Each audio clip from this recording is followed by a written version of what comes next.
بہت سمپل چیز ہے.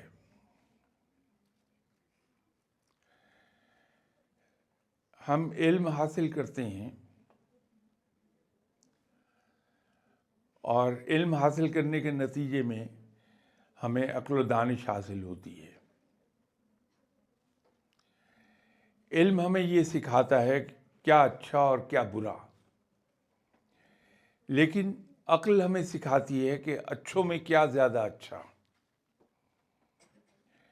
تو جب ہم علم حاصل اس لیے کرتے ہیں کہ ہمیں جاب مل جائے، میں اس لیے علم حاصل کروں کہ میرے ہاتھ میں ایک پیس آف پیپر آ جائے جس کو میں ڈگری کہہ رہا ہوں،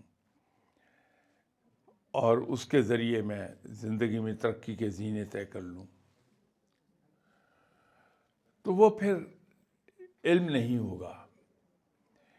علم تو اس لیے حاصل کیا جاتا ہے کہ وہ ذہن میں کشادگی پیدا کر دے،